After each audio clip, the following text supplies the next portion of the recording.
Mitsangana isika riavana hanao ny rafanevany sampana lehilahy kristianina mijoro ny lehilahy.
Hoan'izay rehetra malana an'Andriamanitra sady voantso no masina ho aminareo ane ny fahasoavana sy ny fiadanana avy amin'Andriamanitra raintsika sy Jesosy Kristy tompontsika.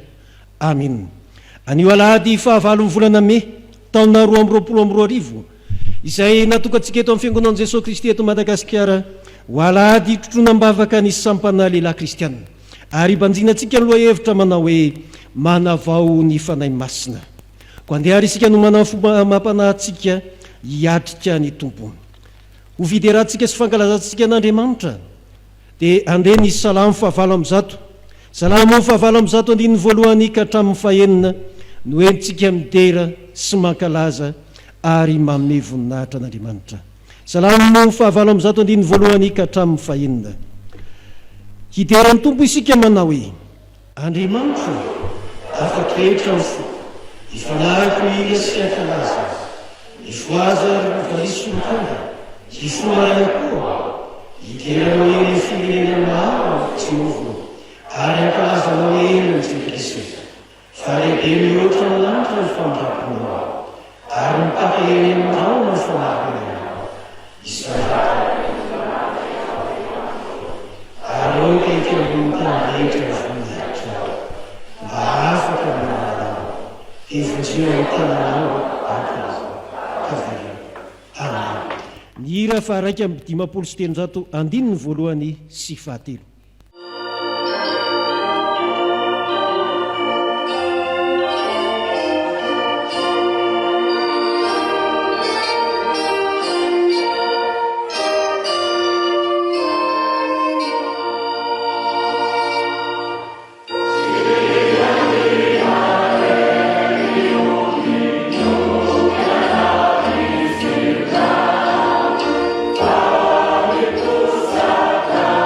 Yeah.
Hivavaka isika ry havana. Ry Andriamanitra rainay io tafatoetra tokoa ny fonay, ary ny fanahinay no hira sy ankalaza ny anaranao, satria Andriamanitra lehibe ianao, ary zany no asa inay midera sy mankalaza anao eny amin'izao tontolo izao. Ary profon'izany fideranay sy fankalazanay ny anaranao izany, izao andro anio izao izay ahafahanay miompo midera mankalaza anao eto amin'izao toerana izao. Misotranao izay Tompo fa notehirizinao, ka mbola velonay natrapamonjena ka mbola mijoro mandraka ankehitriny ny sampana lehilahy kristiana eto anivon'ny fiangonan'i Jesosy Kristy eto Madagasikara. Ary misotranao izahay satria notehirizinao tao anatin'ny 70 taona izany sampana izany, ka mbola velona ary mijoro mandraka ankehitriny, koa dia misaotra mankalazanao izahay. Aoka ary Tompo, ny fiasan'ny Fanahy Masina hiasa manan-kery aty anatinay tsy tsirairay avy, mba ahatonga anay olona havaozonao, ka ny Fanahy Masina izay efa ty anatinay no hanavao anay, ka hatsiarovanay olom-baovao indray ao aminao Jesosy Kristy, eo ampanatanterana sy eo petrehanay izao Fotoampivavahana izao. Dia amin'ny anaranao Jesosy Kristy, ilay omemboninahitra no anaovana izany vavaka izany. Amen. Petraka isika. Ry havana malala rehetra ao amin'ny Tompo, ny Andriamanitra ivavahantsika dia Andriamanitra velona, ary manana ny sitrapony tiany ho tanterahantsika isanandro. Koa enoy amin'ny fanajana sady eritrereto tsara, iteny manambara ny sitrapon'Andriamanitra amintsika manao hoe: fa izay araka ny nofo dia mihevitra izay zavatry ny nofo, fa izay araka ny fanahy kosa mihevitra izay zavatry ny fanahy. Fa ny fihevitry ny nofo dia fahafatesana, fa ny fihevitry ny fanahy kosa dia fiainana sy fiadanana. Satria fandrafinan'Andriamanitra no fihevitry ny nofo, fa tsy manaiky ny lalàn'Andriamanitra izy, sady tsy hainy akory izany, ary izay ao amin'ny nofo dia tsy mahay manao ny sitrapon'Andriamanitra. Masina ny sitrapon'Andriamanitra, sambatra ny mahitsy lalana izay mandeha araka ny lalàn'i Jehova, sambatra izay mitandrina ny teny vavolombelony ka mitady azy amin'ny fo rehetra. Amen. Ny hira fahatelo amby 700 andininy voalohany sy faharoa no ataontsika. Hira fahatelo amby 700 andininy voalohany sy faharoa.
Ry havana malala rehetra amin'ny Tompo, voavy norenesitsika teo ny sitrapon'Andriamanitra izay miteny amintsika sy manambara izay tia no tanterahantsika, kanefa mahatsiaro isika fa tsy natanteraka izany sitrapon'Andriamanitra izany, koa andeha hifona eo anatrehany hangataka famelana avy aminy. Hivavaka isika. Ry Tompo Andriamanitra io indre lehibe sy mahatalanjona tokoa ny fitiavanao anay. Ary ianao ihany koa dia mitady izay fomba rehetra hitenenana aminay. Tamin'ity anio ity koa ianao dia niteny taminay tamin'ny alalan'ny sitraponao izay mitaona aminay mba tsy hevitra izay zavatry ny nofo fa hevitra izay zavatry ny fanahy. Kanefa Tompo, matetika izay no tao mivily lalana, matetika izay no tao te hiainao anatin'ny nofo fa tsy handeha amin'ny fanahy kosa. Kanefa ampahafantarinao mazava tsara aminay fa ny fihevitry ny nofo dia fahafatesana, fa ny fihevitry ny fanahy kosa dia fiainana sy fiadanana. Matetika izay no te hiaina sy hivelonao anatin'ny fahafatesana noho ny fahotana, fa tsy te hiaina n'ilay fiainanao aminao Jesosy Kristy sy ilay fiadanana. Atolotra ao Andriamanitra. Koa indreto ary izay ankehitriny mifona aminao, mangataka famelana avy aminao. Dio izay Tompo mba adio ary sasao izay mba hofakeloka mba tsy handehananay amin'izay hevitry ny nofo intsony, fa handehananay kosa araka amin'ny fanahy, mba hanananay fiainana sy fiadanana. Koa amin'ny fotorotoro sy mangorakoraka ankehitriny no anatonana ianao Andriamanitra. Koa diovy izay mba adio ary sasao izay mba hofakeloka, satria mpanoty tsy mendrika akory ny antso ny anaranao. Kanefa ianao nefa niteny taminay hoe tsy avy antso ny marina fa mpanota mba hibebaka. Ka izany no asa inay manantona anao ankehitriny, koa mamilany elokay. Dia amin'ny anaranao Jesosy Kristy, ilay matony solo eloka anay teo ambony hazo fijaliana, ary mbola mifonao anay eo nakavanan'Andriamanitra hatrany hatrany no anaovanay izany vavaka izany. Amen. Ny hira fahatelo amby 20 sy 300 voalohany sy fahatelo no ataontsika. 320 sy 300 voalohany sy fahatelo.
Ry havana malala rehetra amin'ny Tompo, Andriamanitra be famindrampo sy fiantrana ny Andriamantsika, koa raiso ampitiavana sy ampifaliana eo ampitsanganana ny famelan-keloka atolotry ny Tompo ho atsika. Hoy ny Tompo, fitiavana mandrakizay no nitiavako anao, koa izany naparetako famindrampoa ho anao. I Kristy izay tsy nalala ota, dia efa nataon'Andriamanitra ota hamonjy atsika, mba ho tonga fahamarinan'Andriamanitra ao amin'ny kosa isika. Koa ambara rehekehitriny fa voavelan'i Kristy ny eloko areo noho ny anarany masina, midy rano tompontsika. Amen. Sambatra ny olona izay voavelany elony sy voasarona amin'ny fahotana. Sambatra ny olona izay tsy sain'ny Jehovah eloka ary tsy misy fitaka ny fanahiny. Amen. Ny hira ao amin'ny Fanahy FJKM fa 7:700 andininy voalohany sy fahadimy no ataontsika. 7:700 andininy voalohany sy fahadimy.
ny olona voavela heloko ariavana dia samy manambara ny finoany an'Andriamanitra Paibe Masoa ko andeha raha tsika manonona ny fanikempinoana laharana faharoa dia ny fanikempinoana nikeana izany izay ombonantsika amin'ino rehetra manerana izao tontolo izao manao hoe isika mino an'Andriamanitra iray ray tsy toa mpanao lanitra sy ny tany ary ny zavatra rehetra na ny hita na ny tsy hita ary amin'i Jesosy Kristy tompo iray zanaka lahy tokan'Andriamanitra naterika ny ray ny taloha izao rehetra izao mazava avy amin'ny mazava Andriamanitra tokoa avy amin'Andriamanitra nateraka fa tsy natao ray amin'ray amin'ny zavatra rehetra izy nahariana izao tontolo izao no miamintsika olombelona sady famonjenantsika nidina avy tany an-danitra izy ary nataony Fanahy Masina nofo avy tany Marivintsiny dia tonga olo izy nombona teo amin'ny hazo fijaliana ho fanavotana antsika tamin'ny nanapaham-boto plato izy maty izy ka narivona nitsangana tamin'ny maty tamin'ny andro fahatelo arak'izay voasoratra izy miakatra ho any an-danitra izy ary mipetraka tanànan-kavanamandray avy any levily indray amin'ny voninahitra mitsara amin'ny velona sy ny maty ary mandratra izay fanjakana isika mino ny Fanahy Masina tombo sady mpamin'ny aina izay avy amin'ny ray sy ny zanaka ka hitsaona sy ankalazaina miaraka amin'ny ray sy ny zanaka izy dia miteny tamin'ny vavan'ny mpaminana isika mino ny fiangonana iray masina miorina amin'ny fanambaran'ny apôstôly ary manerana izao tontolo izao isika manaky mibatisa iray ho famelan-kely sady manantena ny fitsanganany maty ary ny fiainana mandrakizay. Amen. Petraka isika.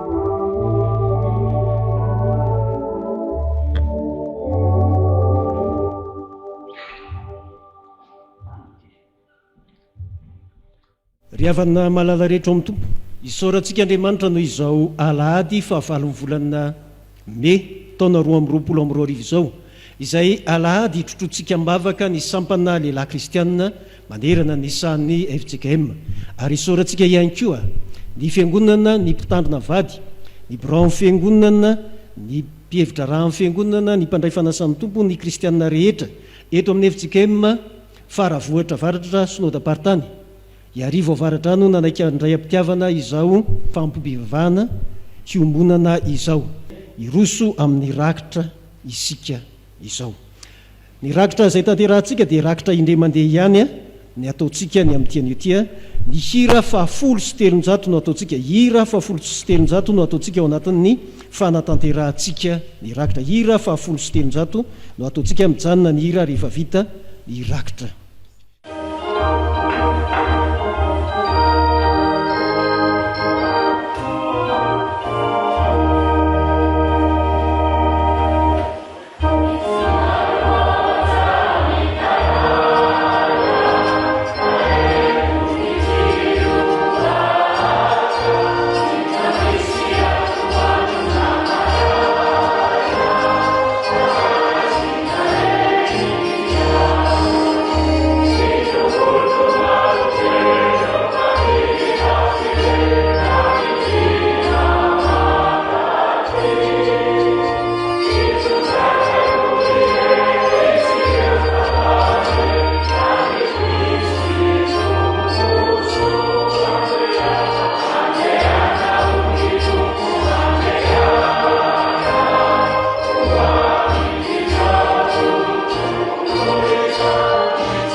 hira faefatra andininy faefatra no anolorantsika andrakitra ary faranana amin'ny amenina iraina hira faefatra andininy faefatra.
Tonga eo amin'ny fotoanan'ny tenin'Andriamanitra isika ka hitsangana izao ny mpanompon'Andriamanitra izay anatanteraka ny 10 minitra ny ankizy sy ny tanora.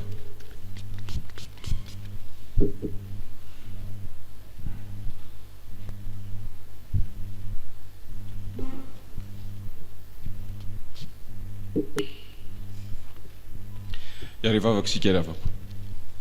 Andriamanitra ray zanaka Fanahy Masina misaotra anao zahay fa mbola menao fotoana fahanay miantso ny anaranao misaotra ny amin'ny anjara sahaza ho an'ireto zanakay sy ho anay tsirairay avy dia mififaliana zahay ara-pitombohy ny finoanay noho ny amin'ny anaranao Jesoa. Amen. Ny tenin'Andriamanitra zay ho antsika ankizy tanora indrindra ny zatovolahy dia arak'izay hitantsika eo amin'ny boky ny ohabolana fahafolo ka ny andininy voalohany. Rehefa hita dia vakiko amin'ny anaran'i Jesoa manao hoe ny zanaka endry mahafaly ny rainy fa ny zanaka adala mampalahelo ny reniny. Amen. Ny zanaka endry mahafaly ny rainy fa ny zanaka adala mampalahelo ny reniny. Ny boky ny ohabolana rakizy ry zatovolahy kristianina dia boky mirakitra fahendrena. Fahendrena izay nomen'Andriamanitra atsika etitsika miaina n'izao fiainana nomeny atsika maimaimpony izao. Ao anatin'izany fahendrena izany dia laza mazava ny mpanoratra ny ohabolana hoe ny zanaka adala dia mampalahelo ny reniny. Isika rakizy, isika ry zatovolahy kristianina dia tomina ho hendry mba tsy hampalahelo andreo ray aman-drenitsika izay manolo tena fatratra ny amin'ny fitaizana atsika. Ty misy tantara anankiray izay aniontsika an'izany fahendreny izany ny amin'ny fankatoavana ny ray aman-dreny. I rakoto dia zanaka mpiasa-panjakana. Amin'ny mampiasa-panjakana dada sy neny rakoto dia misy fotoana izy ireo irahan'ny fanjakana manao mifindrafindra toerana mandeha manao ny asan'ny fanjakana. Vokatr'izay dia tsy tomombana mihitsy ny fianaran'ny rakoto ary mifindrafindra sekoly, mifindrafindra vohatra sy tanàna rakoto mazana matetika ary marefo rakoto vokatr'izay. Tonga tamin'ity tanàna anankiray ity i rakoto sy ny ray aman-dreny. I dada manao ny asany amin'ny mampiasa-panjakana azy, voatanany amin'ny asany ihany. I neny karakara eo an-tokantrano. I rakoto kosa tontolo vaovao sy namana vaovao no iarahany indray. Rehefa tany an-tsekoly rakoto tao amin'ilay tontolo mpianarana vaovao izay nandray any rakoto dia tsy nitovy ny tany aloha fa nanana ny toetrany ireo ankizy tamin'ity sekoly anankiray izay nampidirany dada sy neny ny rakoto ity. Rehefa tafiditra tao rakoto dia amin'ny mahafiarahamonina ny any an-tsekoly dia nifindra tamin'ny rakoto na koa hoe arakaraka ny fampikasohan'ny rakoto tamin'ireo namany be dia be no nakany rakoto an'ireo toetra n'ireo naman'ireo. Nisy fotoana amin'izay ary rakoto rehefa nody tany an-trano dia mba natsononeny rakoto tahaka ny fanaony taloha mba natsononeny rakoto andeha atsaka rano. Rehefa natsononeny rakoto dia hozy neny hoe rakoto andana amin'izay makarano fa andro vary arivoneny tsy namaly rakoto naverineny fanondroany ray ny antso naverineny fanontelo ary rehefa naverineny fanefany ny antso dia hoy rakoto hoe nareo koa tsy mahalala fa tsy za foana ny rano dia nalahelo neny dia tsy mbola niteny neny fa dia nybatainy neny ny soa na amin'ireo asa be dehibe zay tsy maintsy atrehany eo ohatrany dia lasy neny nandeha natsaka toy izay ihany koa ny ampisoniny rakoto mbola naveriny rakoto ihany ny famaliny dia intelo inefatra ny herinandro tsy zakany neny tsony eo ampandrahoana haniny neny no miankindrindry ny rery eo amorom-patana mijoy ny ranomasony neny idada mbola any ampiasana tia rakoto fanody tsy tonga ny mpampianatra dia nody aloha rehefa niditra tao an-trano rakoto dia indro neny mitomany eo amorom-patana mahandro ny sakafo izay hohan'ny rakoto raha hariva raha alina kago rakoto ino ty mampitomany eny neny izy raha teo efa nahazo ny toetran'ireo ankizy tany ampianarana dia ohatrany tsy de ny raha firy izay nefa nangilikitika azy ihany tao an-tsainy hoe fa maninony neny no mitomany fa hatramin'izay tsy mbola nahitany neny mitomany nanontany neny amin'izay rakoto neny ino ty mampitomany ianao dia hoy ny reny zanako fantatrao inona daholo ny asa ataony neny atao trano fantatro izy rakoto za no mampirina ny fandriana tsy ampiriminao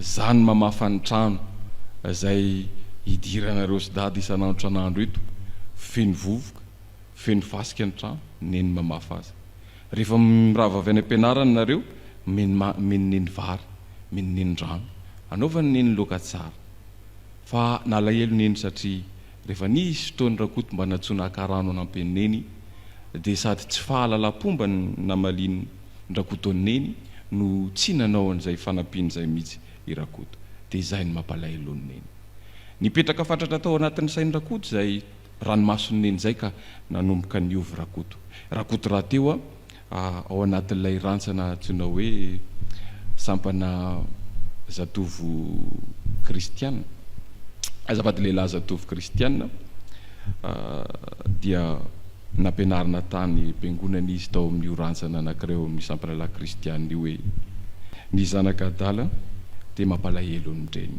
nipetraka tao amin'ny rakoto izay ary nanomboka teo rakoto dia nandray fanapahan-kevitra ny tsy hanao adaladala intsony fa hankatohany neny ary rehefa vita izay dia nitazomin'ny rakoto reo soa toavina sy fahendrena izay nampianariny dada sy neny azy hatramin'izay ary nylozany reo toetra izay nianarany tamin'ireo ankizy tany ampianarany izany ihany tantarany rakoto ary izany ihany koa no hitomana antsika mba ho toetrantsika zatovolahy kristiana ho toetrantsika sekolelahady ho toetrantsika zanaka rehetra manoloana an'ireo ray aman-drenitsika manajany ray aman-dreninareo amen vavaka isika ry andriamanitra ray zanaka Fanahy Masina misaotranao izay fa afaka mianatra nampianarinao reto zanakao mba hanaja ny ray aman-dreniny ary anao zava-dehibe ireo fampianarana atolotra azy satria ianao andriamanitra no nanome azy ray aman-dreny sahaza azy dia isaorana anao ny amin'ny fotoana izay natokanao ho an'reto zanakao ary aoka hitoetra betsaka any anatiny ny teninao ary tsy hiala ho aminy raha tsy efa mavita ny asany noho ny amin'ny anaranao Jesosy Kristy nanaovana ny vavaka amen. milohan'ny hitsanganandreo mpanompon'andriamanitra izay taribavaka sy hamaky misesy ny tenin'andriamanitra dia ataontsika ny hira fa 7:100 andininy voalohany sy faharoa hira fa 7:100 andininy voalohany sy faharoa dia hisesy ireo ivavaka sy hamaky misesy ny tenin'andriamanitra.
Iary vavaka sika tompoko. Ry Andriamanitra ray zanaka Fanahy Masina, feno fifaliana ny fonay mahatsiaro ny fitiavanao izay mitobaka isan'andro san'andro, ka ahatsapanay fa tsinotsinona ny fiainanay, kanefa ianao Andriamanitra no mbola manome anay izao tombon'andro izao, azahoanay miombona amin'ity andro ity, ka ahafahanay indray mandreny sitraponao. Kely Tompo ny fahalalanay sy ny fahatakaranay, ka izany indrindra no angatahanay ny fananao masina, hanazava ny sainay, ampianatra anay mba hahafantaranay ny zava-magaga izay reketin'ny teninao. Tompo, meteza koa ianao no anatrika anay ka ampahafantatra sy ampahalalanay zany sitraponao zany, ary lay fanainao masina no ampitoetra sy tahiry zany teny zany ao anatin'ny fonay, ka tsy ho mpiainy mora manadino izahay, fa kosa hiaina sy velona amin'izany teninao zany. Dia mitenena Tompo fa vonina hiaino anao izay mpanomponao. Amin'ny anaran'i Jesosy no naovanay izany vavaka izany. Amen.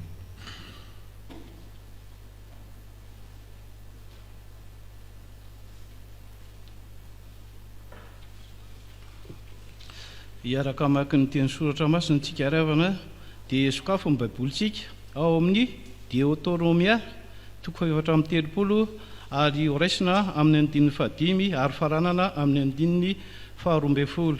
Deutéronomia 4:30 raisina amin'ny andininy 15 ary faranana amin'ny andininy 12. Revita zany dia vakina amin'ny anaran'ny Tompo. Ary Mosesy mpanompon'i Jehovah dia maty teo amin'ny tany Moab araka ny tenin'i Jehovah, ary nalevina tao an-dohasa tao amin'ny tany Moab, tandrifin'ny Betepoara izy, ka tsy misy olona mahalala amin'ny fasany mandrak'androany. 20 taona Mosesy vao maty, ary tsy pahana ny masony na ny hena ny heriny, ary ny zanak'Israely nisaona Mosesy 30 andro teo Arbota Moab, dia tapitra ny andro fitomanina nisaonana amin'ny Mosesy.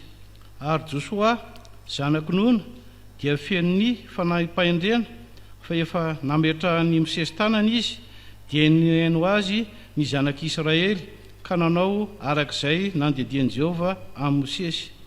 Ary tsy nisy mpaminany intsony niseho teo amin'ny Israely tahaka Mosesy, izay fantatr' Jehovah ny fanatrika tamin'ny famantarana rehetra sy ny fahagagana izay nandrahan'i Jehovah azy mba ataony tany Egipta tamin'ny Farao sy ny mpanompony rehetra ary ny tany rehetra, ary tamin'ny heri-tanana rehetra sy ny fahampatahorana lehibe rehetra izay naseho Mosesy teo amason'ny Israely rehetra. Amen. Mbola eto vaky ny tena. Ho tohizantsika ry havana ny vakiteny ao amin'ny filazantsara nosoratan'i Jaona 7:7 andininy 7:30 hatramin'ny 4:20. Jaona 7:7 andininy 7:30 hatramin'ny 4:20. Amin'ny anaran'i Jesosy. Ary tamin'ny andro farany, izay andro lehibe tamin'ny andro firavoravoana, dia nitsangany Jesosy ka niantsona nanao hoe: raha misy olona mangetaheta, aoka izy anantona ahy ka hisotro. Izay mino ahy, dia isy on'ny rano velona hiboboka vao an-kibony araka ny voalazan'ny soratra masina. Ary ny fanahy izay efa noraisiny mino azy no nolazainy tamin'izany. Fa ny fanahy tsy mbola nomena, satria Jesosy tsy mbola niditra tamin'ny voninahiny. Ary ny sasany tamin'ny vahoaka raha nandre izany teny izany dia nanao hoe: ity tokoa no lay mpaminany. Hoy ny sasany, ity ny Kristy. Fa io kosa ny sasany, avy any Galilea va no iavian'ny Kristy? Tsy voalazan'ny soratra masina va fa Kristy dia avy amin'ny taranaka Davida, sady avy ao Betlehema, vohitra ny nenan'i Davida? Dia nisaratsaina ny amin'ny Jesosy ny vahoaka, ary ny sasany tady hisambotra azy, kanefa tsy nisy nanindry tanana tamany.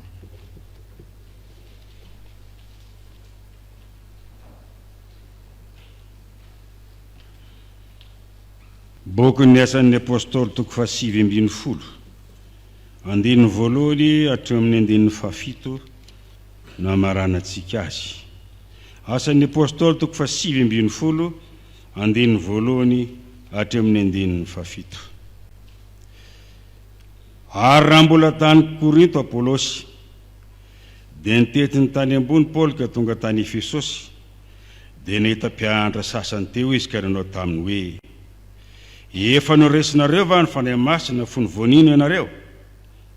Fa izy ireo nanao taminy hoe: tsy renay akory fa efa nomena ny Fanahy Masina.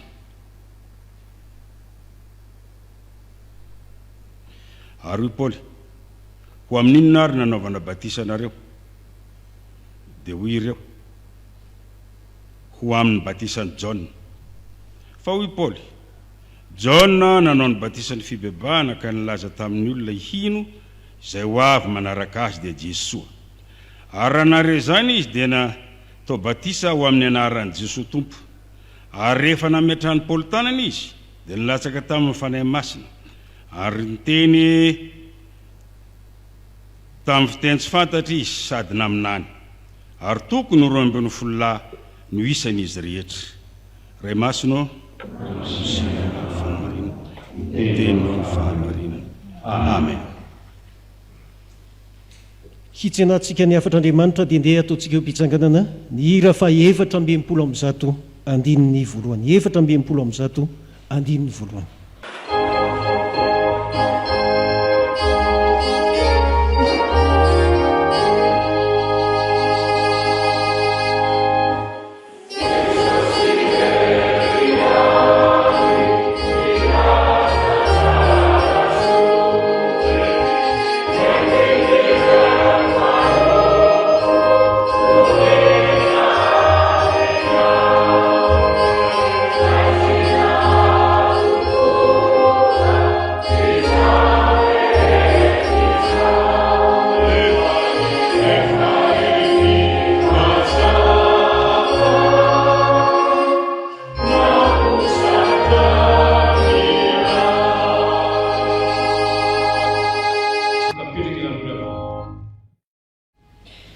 Riavana malala ao amin'ny tompo, ho ampitombona ao aminareo mandrakarivany ny fahasoavana sy ny fiadanana avy amin'Andriamanitra sy Jesosy Kristy tompontsika. Amin'ny anaran'i Jesosy ravana ary amin'ny fifaliana no ifanatrehatava amintsika menakavy indray manjo izao fampoampivavahana izao, tsy eto amin'ity fiangonana ity ihany fa mety maneran-tany mihitsy aza amin'ny fanjoina izao fampoampivavahana izao amin'ny tambajotra serasera amin'ireo fahitalavitra samihafa. Kanefa dia mitondra manokana ny fiarabana ho an'ny sampana lehilahy kristianina izay tsaroantsika ambavaka amin'ity alahady fahavalon'ny volana May taona 2022 ity. Dia fifaliana ho ary avako malala ny fampizara amintsika rehetra ny soratra masina ho tovozina avao amin'ny filazantsara an'i Jesosy Kristy araka ny Jaona ny toko 7 ny andininy 7:30. Zao ny vakiny amin'ny anaran'ny tompo. Raha misy olona mangetaheta aoka izy hanatona ka isotro. Raha sitraka reo ry avako malala ndia mba irahantsika rehetra mamerina zany mba atonga atsika atsiaro azy tsara. Irahantsika rehetra hanonona amin'ny anaran'i Jesosy manao hoe: raha misy olona mangetaheta aoka izy hanatona ka isotro. Tsy afaka manao ambany maso tsy hita ny fibanjinantsika ny Jesosy tsika ravana amin'ny fandalinana ny lohahevitra vaovao amin'ity volana mety afaka ifampatsihivantsika kely ve? Ahoana moa ilay lohahevitra? Manavao ny fanahy masina. Zany teny hoe manavao zany dia mora tononina fa sarotra tanterahana. Vao tamin'ny heriny aho no tafaraka taminareo no manjo izao fampoampivavahana izao tamin'ny fahitalavitra. Fa na ny toerana hipetrahantsika atao mpiangonana ato aza hovaina maro amintsika ny sahirana.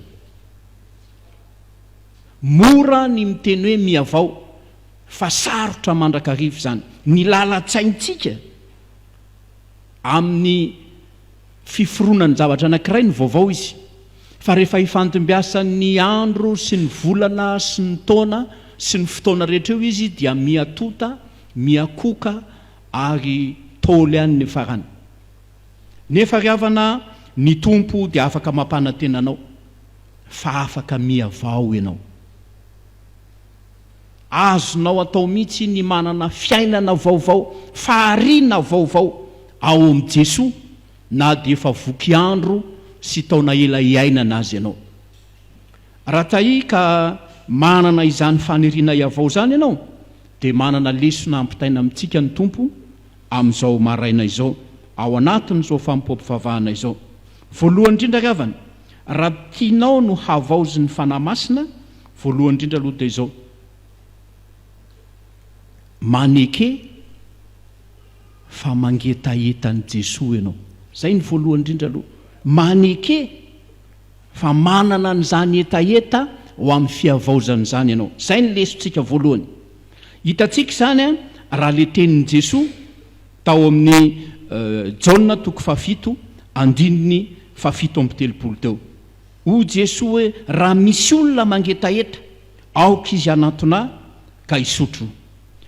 Tsara amintsika ihany avana malala ny mamantatra hoe ahoana moa ny tokotaniny zavatra nitranga ka natonga ny Jesoa ny tenin'izany teny zany.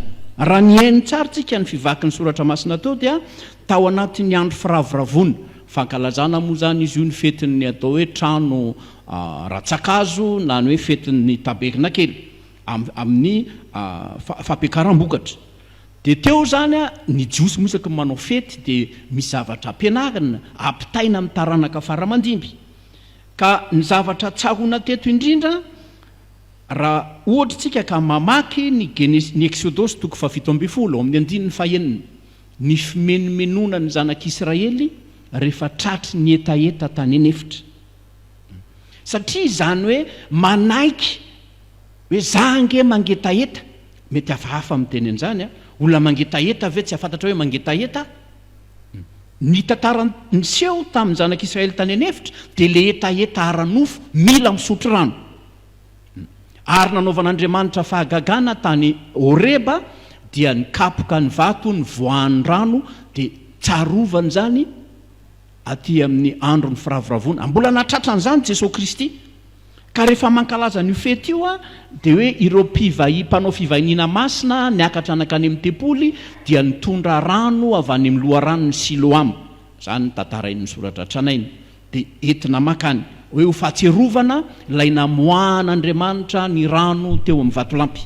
Ka rehefa nahita an'ireo olona maro mitondra rano avy any amin'ny fatsakan'ireo Jesoa, zay tsy fantatra hoe na afaka etaetany mandro-pavitan'ilay 7 andro sy 9 andro teo ve, dia nitsangana izy dia niteny hoe raha misy olona mangetaeta. Nambarako taminareo teo hoe aiza moa ny misy olona tsy angetaeta? Fa mety ny etaeta aranofo ka ilana misotro rano angambo zany. Aza tonoana ka afaka malala fa le etaeta ilana misotro rano dia ho an'ity vatatsika ity. Ianareo mpitsabo dia mahafantatra tsara fa ny 700-800 ny vatatsika dia rano, mila rano, mahasalama no misotro rano. Ka angambo iny a tsy ibahanatsika, zavatra lavabe. Fa ny vatatsika, isika olombelona tsy vatana ihany. Inona koa mandrafitra atsika? Saina, fanahy, adinonareo foana ny fahaefatra, ny aina. Mbola tsy niteny mihitsy fenareo hoe tsy azoko mihitsy ny aiko, dia ndanara misotro rano kely, ay azoko indray ny aiko. Ohatra zany. Ka tsy voatery le etaeta misotro rano amin'ny vatana ihany, fa misy etaeta ara-panahy, misy etaeta ara-tsaina, misy etaeta ara-kaina. Fa reny indraindray ohatry ny adin'ny olona hoe zange manana etaeta ara-panahy. Tsy hoe adininy fa hodiny tsy fantatra. Zange manana etaeta ara-tsaina, zange manana etaeta ara-kaina. Meko ohatra kely nareo ny etaeta ara-panahy ohatra mba maniry anana an'izany fiadanam-po. Dia misy olona mieritreritra fa rehefa misotro an'izay rano hafahafa zay toaraky nisotroana azy nefa ny ohatran'ny voamaika mampangetaeta azy ihany, fa tsy nitondra vahaolana. Lehilahy moa ny fampiresahana, tsy tenenana amin'ny vantana eto, dia pimaso ho an'izay tonga dia mahafantatra azy mivantana. Fa tsy nitondra valiny etaeta ara-panahy mihitsy, tsy nitondra fahatoniana. Mety toy ny adiny roa fa nakafoka adiny efatra tsy mitondra vahaolana meko ohatra kely anareo mety misy olona manana etaeta ara-tsaina sambatra nareo fa mahay zahay tsy mba mangetaeta zay te ahay an'izany mba misy olona mangetaeta arakaina sambatra ery nareo tsara fanabe ny vadinareo SLK ny anay ohatra fa tsy manana an'izany izy misy olona mitsiriritra fotsiny fa tsy manaiky izy hoe zay ange mangetaeta an'izany fa afaka manavao anao ry avako malala Andriamanitra raha maheno an'izao tenin'Andriamanitra zao ianao fa zao aloha ny mila ataony voalohany mila manaiky ianao hoe mangetaeta tokoa fa rehefa manaiky izany ianao dia ho avy Andriamanitra hitondra valiny ho anao. Zay ny lesona voalohany raha te ho avozin'ny fanahy masina ianao dia maneke hoe mangetaeta aloha mila manana an'izany faniriana izany ianao tsy ampy anefa izany ngavako ka na hidradradratra eo azy ianao hoe mangetaeta nefa ianao tsisy ezaka ataonao tsy valy velively tsy valy naoviana ny etaeta zay mampangetaeta anao fa ny ezaka faharoa dia zao manatona ny Jesosy ny tenin'i Jesosy ato amin'ny Jaona 7:7-7 raha misy olona mangetaeta aoka izy anatona ny etsika antsoina hoe manatona iny ny antsoina hoe finoana i Jakoba rehefa manazava azy toy hoe ny finoana dia asa ho anareo zay mbananao fizika farafakely indrindra travail égal force fois distance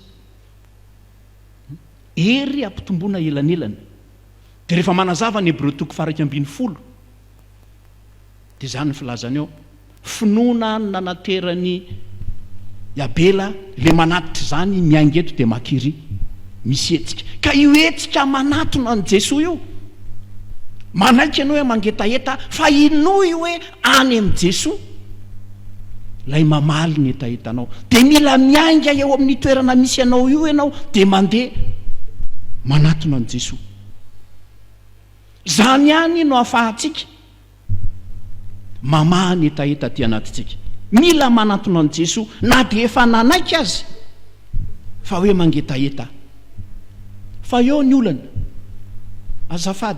azafady indrindra ho an'ny lehilahy maro za mino fa tsy ny lehilahy manatrika izao fitaovam-pivavahana zao akory na ny lehilahy manjoy izao fampivavahana zao amin'ireo fitaovan-tserasera samihafa akory fa ho an'ireo lehilahy zay mipetrapetraka any an-trano any zalahy mieritreritra izy fa manahirana amin'ny manatona an'izao Jesosy zao izy ve dia mba hanana fahafahana hanatona an' Jesosy ka zay nitodiana amintsika sampana lehilahy kristianina rehetra mankalaza an'Andriamanitra tsika satria no tantanan'Andriamanitra no vimbinin'Andriamanitra afaka ny ara-dalana aminy isika manjozo fampivavahana zao efa ho 70 taona zao ary raha ohatra ka mba te ampijery antsika mianakavy ny zavatra ho avy azany zao dia hiditra ao amin'ilay tany nampanantenaintsika hiditra amin'ny fisandratanytsika 70 taona ampy nanovozana traikefa aizatra amin'ny fiarahan-dalana tamin'ny tompo fa misy rahalahintsika misy zanatsika any mieritreritra izy fa sarotro zany manatona an' Jesosy zany tsy moro zany manatona an' Jesosy zany mba hampifantaro azy le teny tononona aminareo ny anay moa zany zao satria pasteur miditra indroa ao anaty fampivavahana indroa misy fandraisana isan-kalahady pasteur Silofo manokana zany dia inefatra isam-bolana maheno an' Jesosy amin'ny teny hoe zay manatona tsy mba ho lavitra mihitsy ampifantaro an'ireny rahalahintsika ireny zany fa tsy sarotra akory ny manatona an' Jesosy ampifantaro an'ireny rahalahintsika ireny fa Jesosy aza ny tonga manatona azy fa aiza nahitana an'izay teboka ionana amin'ny Jesosy ka hitondra fanovana amin'ny fiainana voaperikopantsika tamin'ny heriny saingy vehivavy moa ny resaka lay Samaritana fa azo atao mihitsy ny miona amin'ny Jesosy amin'ny toerana rehetra. Ary everiko ry havana malala fa ezaka tokony hiantefan'ny ezaka ataontsika izany ao anatin'izao fahefapolo taona antsika izao, fampiaonana lehilahy maro amin'ny Jesosy Kristy. Fa rehefa manatona an' Jesosy ianao dia foana ao anatinao, hotony zany etaetanao zany, izy no hitondra vahaolana amin'izay rehetra mampangetaetanao, amin'izay rehetra mampangetaetanao, fa tsy amin'ny etaeta sasany ihany akory. Zay rehefa nanamarana antsika azy, tsy ampy ny manaiky fotsiny hoe mangetaeta, fa mila manatona an' Jesosy ianao. Ary Jesosy manana vahaolana amin'ny karazan'ny etaetanao rehetra. Dia izay ny fahatelo, minoan' Jesosy dia ho hitanao ny fanavaozan'ny fanahy masina anao. Ho anareo baka timo any, hainareo tsara zany hoe mino, mba mila hay ihany ny hirandry mamigôtsy indraindray, matsaka mino, tsy matsaka mino. Ny dikany mino manko dia hoe misotro. Ka zay ny ambaran'i Jesosy eto, raha misy olona mangetaeta, aoka izy anatona ka hisotro. Manatona an' Jesosy tsy mety mora manatona an' Jesosy, fa mety mieritreritra an' Jesosy ohatry ny lehilahy rehetra miona aminao, ohatry n'le vehivavy Samaritana tamin'ny heriny ihany, eritreritra izy fa ohatry ny olona rehetra ihany ty Jesosy miona amin'ity. Fa rehefa tafahoana tamin'i Jesosy tao izy, nanova ny fiainany, satria naninona? Nino an' Jesosy izy. Ka hoy aho mantsy anareo hoe ny vahaolana rehetra amin'izay zavatra mampangetaeta antsika dia ananan'i Jesosy avokoa. Rehefa nanomana izao tenin'Andriamanitra izao ary avako, dia nandinika ny fomba famakafakan'ny Baiboly ny amin'ny antsoina hoe rano izay manala etaeta antsika. Fa manomboka any amin'ny Genesis toko voalohany vao miainga eo amin'ny andinin'ny faharoa dia rano ny resahana voalohany. Ary ny tany dia tsy nisy endrika sady foana, ary aizina ny tambony lalina, ary ny fanahan'Andriamanitra nanomba tambon'ny rano. Genesis toko voalohany zany fa tonga hatrany amin'ny Apokalipsy toko farany indrindra koa, Apokalipsy toko 2:20 dia misy an'izao koa hoe avia aoka ho avy izay mangetaeta, ary izay mety aoka izy hisotro maimaim-poana amin'ny ranonainy. Manomboka any amin'ny Genesis ka hatrany amin'ny Apokalipsy, manako tantaraina be da be amintsika ny rano. Ary nareo razambe atsika nisotro ny rano navoaka ny vato lampy tany Oreba azy, tsy hoe rehefa nisotro an'ilay ranontany izy dia tsy nangetaeta intsony izy mandra-pahafatiny. Na ary Davida izay niteny hoe mampandray amin'ny haimaitso izy, mitondra eo amoron'ny rano fialan-tsasatra izy, tsy hoe rehefa teo izy dia izay dia tsy nisotro rano intsony izy mandra-pahafatiny. Fa mbola nanam-paniriana, nanana etaeta tamin'ny lafin-javatra maro tamin'ny fiainana izy. Fa ty Jesosy izay afaka mamaly ny etaeta antsika ity, dia niteny izy hoe nresaka ny fanaovany tamin'ilay vehivavy, izay misotro ty rano ty ozy dia mbola angetaeta ihany. Nambarako taminareo teo hoe na nisotro ny rano nahagaga navoaka ny Mosesy tamin'ilay vatolampy aza ny zanak'Israely, mbola nangetaeta ihany izy. Na nisotro an'ilay rano teo am-patsakana azy, mbola nangetaeta ihany izy. Fa Jesosy niteny hoe izay omeko ny rano avy aty amiko kosa, tsy matsaka tsony izy. Tsy hoe tsy misotro tsony izy, fa tsy matsaka tsony izy, fa ao anatiny no manjary misy loharano. Zany Jesosy rehefa manavao anao, ianao ilay nangetana, ianao izay tratry ny etaeta foana, androany mangetaeta dia misotro kely, dia afaka etaeta indray, dia mangetaeta indray raha afaka pitso, dia matsaka dia misotro, dia matsaka dia misotro. Zany foana ny andavanao isan'andro, farany ianao maty any. Tozy Jesosy hoe tsy zany intsony manompoko izao, fa ao anatinao mihitsy ny asiako rano, fa tsy io ny mandany ny andronao. Dia ohatran'ny mamperitreritra mahita ilay bidon jaune be da be isa mareneny fatsakany ireny. Alay vao mieritreriny ara-panahy, fa tsy hoe mijery an'ireny akory izay mivavaka ho an'ireny olo ireny anana vahaolana. Fa ohatran'ireny ngetsiaka izany amin'ny etaeta ara-panahy, amin'ny etaeta ara-tsaina, la ny andro mikaroka miandry eo, nefa Jesosy manana vahaolana, afaka mampisy rano, loharano mivoaka avao anatinao.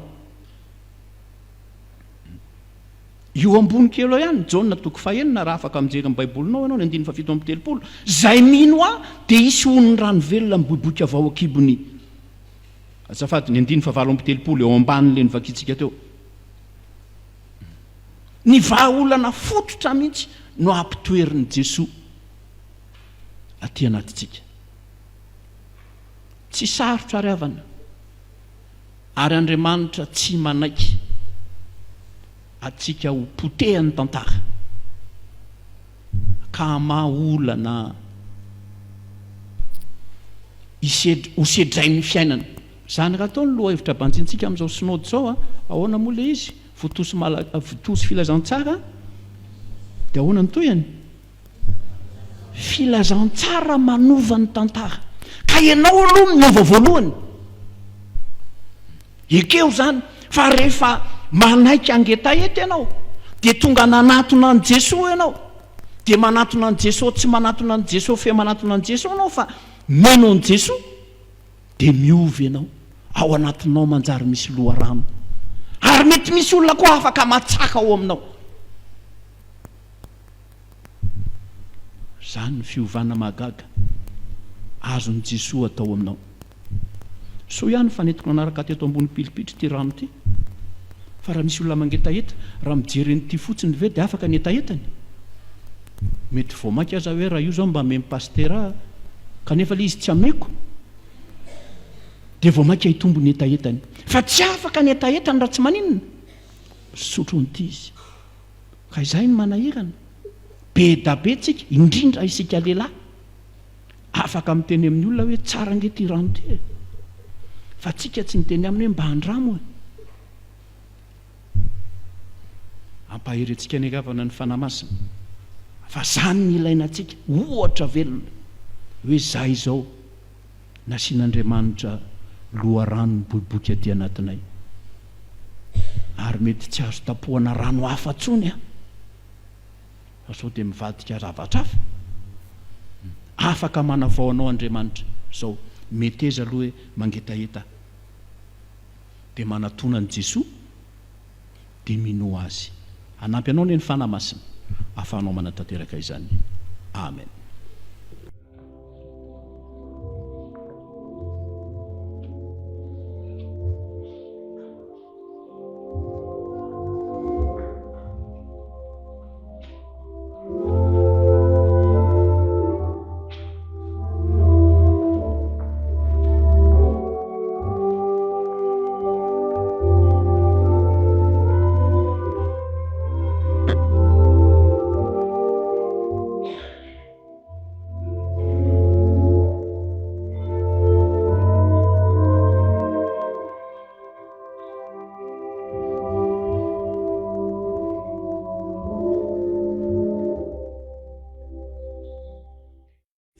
Sikariavana Jesosy Kristy tomponay io misaotra anao izay no ny amin'ny teninao izay mampianatra anay ny lalam-pamonjena ahafahana miaina ny fitsarana ao aminao mampatsiaro anay izay tianao iainanay iainan'ny mpianatra rehetra iainan'ny lehilahy rehetra kristianina iainan'ny ankohonana amin'izao vanim-potoana izay anjadiny ahitany amin'ny lafin'ny mpiainana maro tsaroanay tokoa tompo ny asarabidin'ny teninao izay mamaha olana anay isan'andro san'andro amin'ny toerana rehetra amin'ny fotoana rehetra ary isan'izany izay ato anatin'ny sampana lehilahy kristianina ampianaro izay Jesosy mba hanaiko avaozy ny Fanahy Masina ka hanolo teny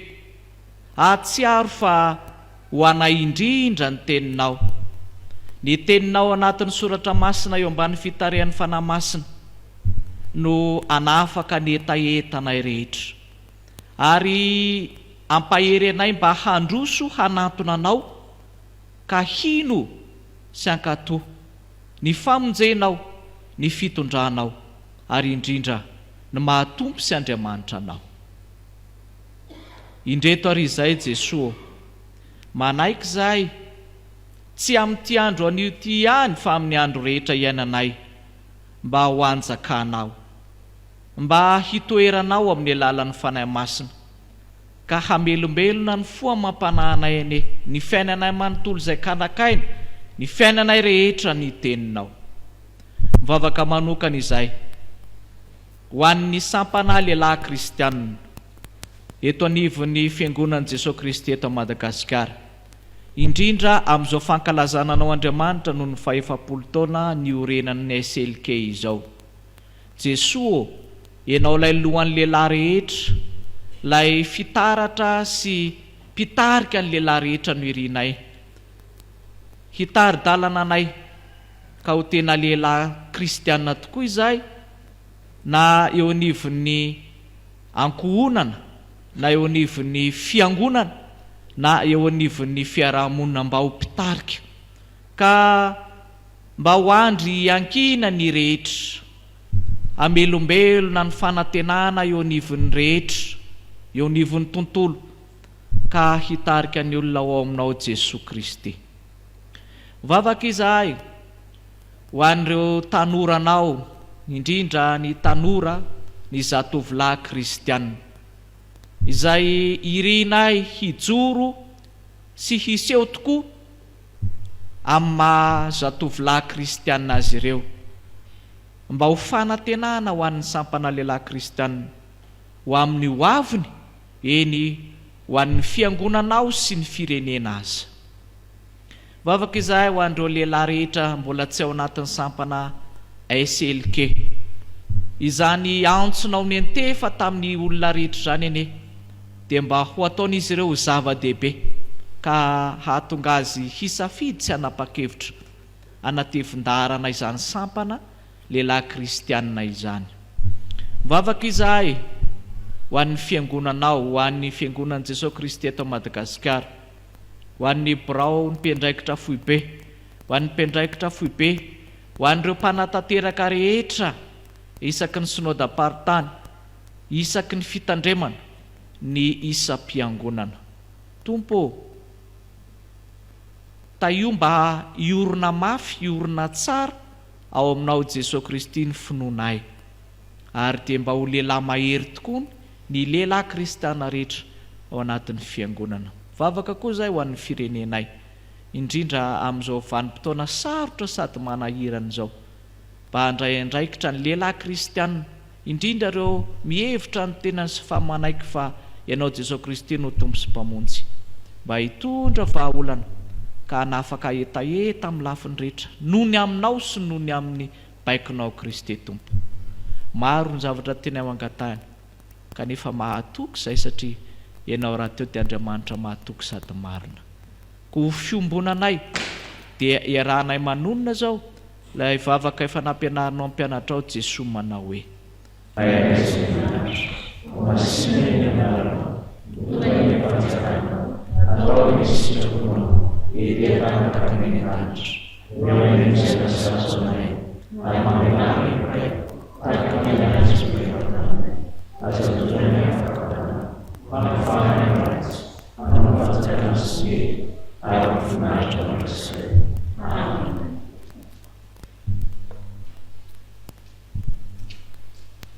tonga eo amin'ny fotoanan'ny asa vavolombelona isika riavana, ny asa vavolombelona izay ho tanterahantsika ny amin'ny tian'io tia dia ny komitiny fahakalazana an'Andriamanitra noho ny 500 taona ny sampana lehilahy kristianina hanatanteraka asa vavolombelona amintsika, ary aorianan'izay dia ny filohan'ny sampana lehilahy kristianina foibe FJKM no hitondra ny hafatra ho antsika nda ho aritsika ho amin'izany asa vavolombelona izany.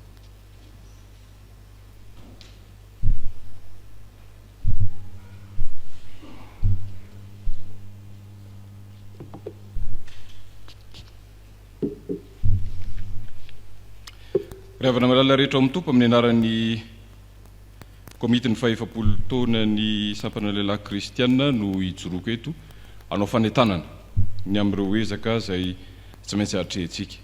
Ny synoda lehibe fahavalo izay natao tany Antsiranana tamin'ny taona 2027 no namijoro ny sampana lehilahy kristianina isan'ny sampana velona eo anivon'ny fiangonan'i Jesosy Kristy eto Madagasikara. tonga ety ankehitriny ny taona 2022 makalaza ny fahefapolo taona ny sampana la kristianina eto anivon'ny fiangonana Jesoa Kristy eto Madagasikara. Raha ny efapolo taona no jerena dia olona efa mitoetra tsara zany, tsy zatovolahy miala sakana intsony na koa olona efa tsy antenaina fa sady efa manatokantrano zany no manana ny asany, efa feno tsara ny fahalalany ary olona efa mijoro amin'ny finoana zany. Tonga amin'izany vanim-potoana zany ny sampana kristianina eto anivon'ny fiangonana Jesoa Kristy eto Madagasikara ary ankalaza zany tsika amin'ity taona 2022 ity. Fanentanana no atao amintsika fa misy ireo asa maro tsy maintsy atre, misy ireo zay efa nitapahantsika ho tanterahana. Raha mitsidika an'izany sika mizavatra anankidimy farafahakeliny ny fanarahantsika ho tanterahana. Misy amin'izany ohatra ny famohanan'ireo boky fitaizana lehilahy kristianina, zava-dehibe eo amin'ny fiainantsika zany, ary mba tsy ny tambajotra seratsera intsony ny taizan'ny zanatsika lehilahy na koa anysika nanovy fahalalana dia nyvalin'ny sampana lahy kristianina foibe zany ary tsangamato anankiray lehibe eo anatin'izany fankalazana ny fahefapolo taona izany, mba hitombotsika amin'ny fahalalana ary hitombotsika indrindraindrindra amin'ny finoana. Tsy zany ihany fa misy zavatra faharoa, ny fananganana ny zatovolahy kristianina isam-pitandremana. Ady lehibe tsy maintsy atrehintsika zany, satria raha mijery sika ny zatovolahy tanora zanatsika, manomboka alatsinainy izy anaty bara tsy miala eo izy raha tsy amin'ny alatsinainy heriny, ny herinandro ray manontolo izy anaty bara ny androm-piainana. Iza ny hitaiza azy, iza ny ampianatra azy, iza ny anala azy any anatin'izany vahoan'ny ratsy izany. Izay no isan'ny mahatonga ny sampana lahy kristianina foibe anangany zao rantsana izao dia ny zatovolahy kristianina, ary tanitsika isam-pitandremana mba hanangana an'izany, anao zava-dehibe ho vaindondra raha atao aingana arak'izay azo atao ny fananganana an'izany zatovolahy kristianina zany hitaizantsika andreo zanatsika ireo. Ny tsangamato fahatelo dia rahantsika malala ihany koa fa ny fampitaovana ireo lay ivitoerana zay atsika ny full point ny ivitoerana SLK zany. Efa maro no ezaka zay natao any anatin'ny boky efa tonga ny ampelantanantsika ihany nitatitra momba an'izany, fa mbola maro ny ezaka zay tsy maintsy atrehina ihany koa dia hiezaka ny komitin'ny fahefapolo taona anatanteraka n'izay tandrify azy ny amin'ny anjara brikiny any amin'ny fampitaovan'izany ivitoerana SLK zany. Ny faefatra ho ataontsika amin'izany dia ny fanatsarana ny biraony SLK foibe. Iarahantsika malala fa maro ny olona mivezivezy amin'io toerana io, isika lehilahy indrindraindrindra, ary efa miditra ao amin'io birao zay iasan'ny tonian'ny SLK foibe io isika dia hitatsika iaraha malala, tsy ho lazaina eto fa fatatsika ny zavatra tiana tenenina. Hiezaka ny komitin'ny fahefapolo taona anao zava-dehibe ny fanarenan'izany toeran'izany mba hahatonga azy hifanaraka tsara ny amin'ny haja zay tandrify izany toeram-piasana izany. Fa tsy izany ihany fa isika ihany koa dia manana le atao hoe atelier fanaovana ny mofom-pandraisana. Isika FJKM dia manana ny atelier fanaovana mofom-pandraisana io zay jifaitsika ho ampiasaitsika isaky ny fanatanterantsika ny sakramentany fanasan'ny topa ty am-piangonana. Zava-dehibe loatra zany mba tsy hividianantsika any amin'ireo toerana hafa dia ataontsika zava-dehibe ny fanarenana azy io. Tsy hoe tsy mandeha izy io fa hatsaraina, ampanarahana an'ireo fenitra rehetra zay tandrify izany dia hiezakitsika anao zay tratry ny haitsika. Fa ny amaranantsika azy dia ny fividianana le fiara tsy mahataho-dalana zay atao fitaovana ampiasaina hifamezivezena na koa hanatanterahana ny asan'ny SLK foibe. Tsy miafina aminareo any fahasarotan'izany asan'ny tonian'ny SLK foibe izany, indrindra ny birao foibe ny sampana lahy kristianina foibe dia misy fotoana ireo tsy mipetraka ao anatin'ny herinandro fa mandeha ary ontsany fonao rehefa mahita ny toniatsika mandeha bus. Allo tsy tenenina mafy, ny olona tompoko mandeha 4x4 fa ny atsika mandeha bus, mandeha tongotra. Menatra ianao miantso an'izany tonia zany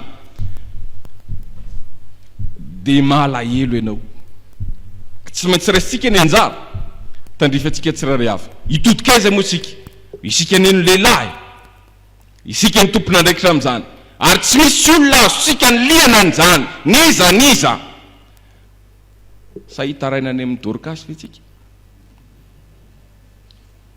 ka raha efapolo taona sika kehitriny olona efa manany maizy azy zany rasy ny andraikitra tandrifetsao fa manana aditsy andraikitra amin'izany isika rehefa tendrena ny ministra raha ny fanjakana ny jerentsika mandeha tongotra ve ministra sika za tsy miteny hoe hitovy amin'izany sika fa mba farafahakely ny tokony ho ataotsika ny famatsiana fitaovana ny rendray amandrentsika manao ny asa ireny mba hanamorana ny fanateterahana ny asan'Andriamanitra io izany ry avana malala rehetra amin'ny tompony fanentanantsika ny fanontaniana zany dia ny hoe ahoana ary nanaovantsika an'izany inona ny zavatra tokony atao dia ny valiny ry avako malala eto amin'ny fizarana faharoa sady amaranako azy dia izao hoe ity misy anty flyers moa ny ilazan'ny vazaha azy ity fa tsy haiko zay itenenana azy amin'ny fiteny malagasy flyers izy ity ato anatin'ity misy an'ireo fitiny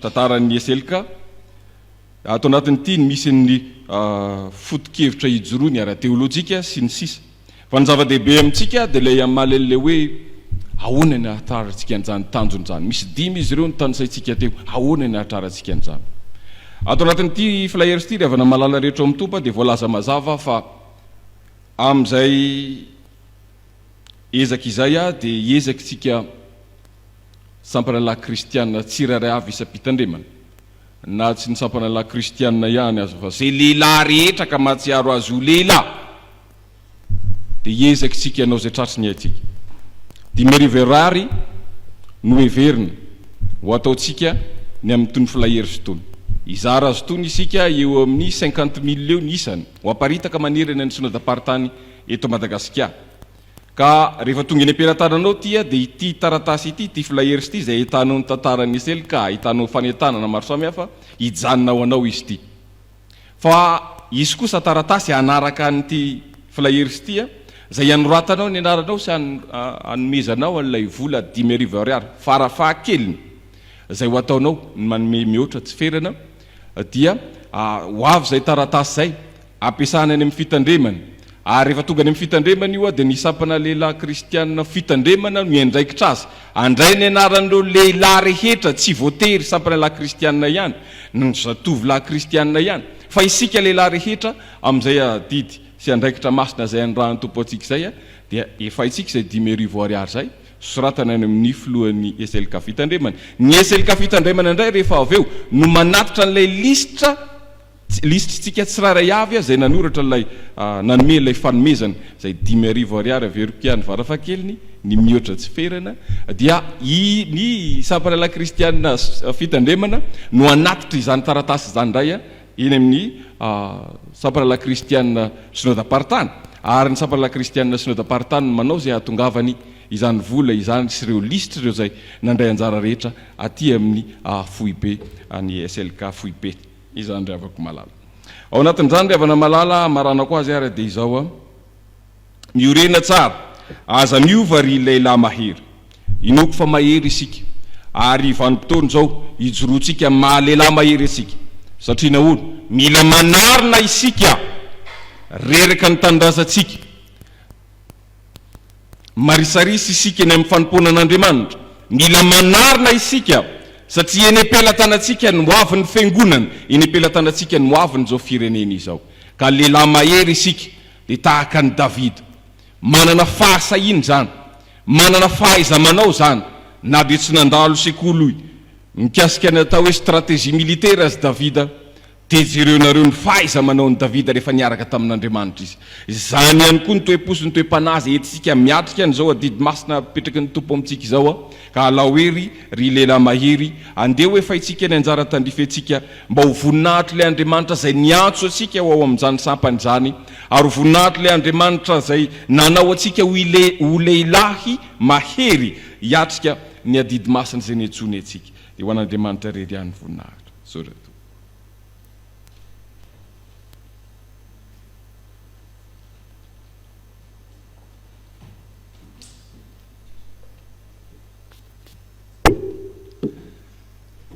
Sotran'Andriamanitra isika ry havana nahatratra izao alahady trosonam-bavana ny sampany lehilahy kristianina izao alahady fahavalo ny volana May 2020 afatra ho an'ny sampany lehilahy kristianina miorena tsara aza miova ry lehilahy mahery Korintianina voalohany toko 5:20 andininy 7:20 tsara toko 5 andininy 5 andininy 12 tapamby ho aminareo ny fahasoavana sy ny fiadanana avy amin'ilay Andriamanitra ray sy Jesosy tompontsika misaotra an'Andriamanitra mandrakarizy isika noho ny fitatana ny fiainantsika ka nahazo tsara antsika indray izao alahady fitrosoana-bavaka ny sampany lehilahy kristianina manerana ny saha FJKM ary misaotra an'Andriamanitra ihany koa isika noho ity taona ity izay ankalazantsika an'Andriamanitra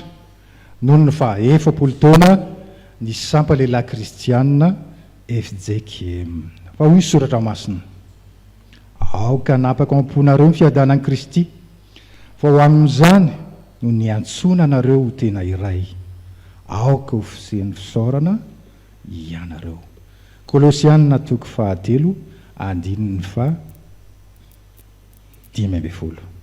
isaorantsika Andriamanitra ary rahala malala ao amin'ny tompo fa vita somatsara amin'ny fitokanana ny fitoerana SLK.Manavao any Mahavelona 10 pointy ny talata 14 ny volana Desambra 2020 lasa teo sady nitondratsika mbavaka ny SLK izay vitatsika ny amin'ny fampitaovana ny fitoerana nandritra izany fotoana izany koa no nanatanterahany komity foibe izay nakatoavana ny tetikasa sy tetoandro ny SLK.Manavao amin'ny taona 2020 ity araka izany ry rahalahy malala dia ao anatin'izao fotoam-pankalazan'Andriamanitra izao dia misy ireo ezaka izay tanterahantsika ho tsangambatony amin'izany fankalazana izany dia araka ny voalaza teo dia ny famoahana boky ho fitezana ny lehilahy kristianina fananganana ny zatovolahy kristianina isa-pitandremana fampitaovana tanteraka ny fitoerana SLK any 10 pointy fanatsarana ny birao fiasan'ny SLK sy ny atelier fanaovana mofom-pandraisana ao amin'ny foibe FJKM ary fifidianana fiara tsy mataho-dalana hoety miasa koa etany isika rehetra samy anao ezaka ho amin'izany tsangamato izany voninahitr'Andriamanitra irery ihany fa hoy ny soratra masina fa Andriamanitra mahay mampitombo ny fahasoavana rehetra aminareo mba hanananareo ny onony rehetra mandrakariva amin'ny zavatra rehetra ka hitombo amin'ny asa tsara rehetra Korintianina 2:7 manavao ny Fanahy Masina izany raha teo no loha hevitra amin'ity volana May ity ny Fanahy Masina no manavao antsika ka mitondra ho any amin'ny fiavozana eo amin'ny fomba fiasa eo amin'ny fomba fanao eo amin'ny fiteny eo amin'ny fihetsika ary koa ery manosika antsika androtsaka ny rakitra sy anefa ny adidy amin'ny SLK.Manavao ary atsiary mandrakariva fa isika na dia maro aza dia tena iray ihany ao amin'ny Kristy ary samy miara momba ny tena rehetra Romanina toko 12 andininy 7 farany raha sitrapon'ny tompo dia atao an'ny taolaniary Fort-Dauphin synodam-paritany 7 ambovy be atsimo Kristy Ramivelona 20 hatramin'ny 7 ny volana Aogositra 2020 ny fionambe ny sampany lehilahy kristianina izy tafika masina ataontsika amin'ny lalam-pirenena 7 sy ny lalam-pirenena 13 mandritra ny di ho any amin'ny fionambe koa dia manetana ny fitrotroana-mbavaka ny asa rehetra izay sahany ny foibe FJKM sy ny sampany lehilahy kristianina foibe amin'ny taona 2020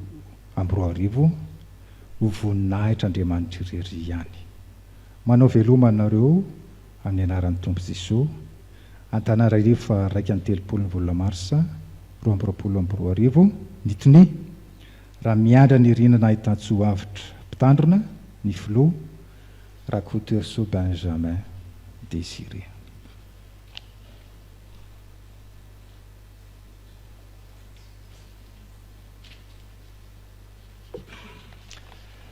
amarana izao fampom-pivavahana zao sika riavana ndeha ataontsika eo mpitsanganana ny hira fa raika sy fitonjato andininy voalohany sy faharoa dia atolotra ny tsodrano hira fa raika sy fitonjato andininy voalohany sy faharoa.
Jesoa gavana namangentsika nandritra izao fampom-pivavahana izao filazantsara rakanjona toko fafito raha misy olona mangetaheta aoka izy anatona ka izotro azo atao mihitsy ny manavao anao amin'ny alalan'ny fanahy masina reto ny dingana ianarantsika tamin'ity androany ity manekelo hoe mangetaheta anankiray faharoa manatona ny Jesoa fahatelo mino azy ho hainao neny anefa izany tsy andeha irery fa toavin'ny tompo aminao zao tsodrano tononona amin'ny anaran'i Jesoa zao.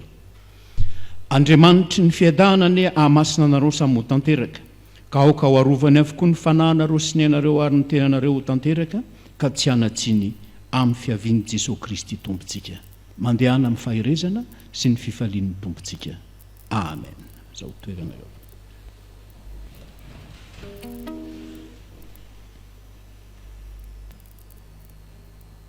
Ho an'Andriamanitra rerana ny voninahitra amin'ny anaran'ny Ray sy ny Zanaka amin'ny fanahy masina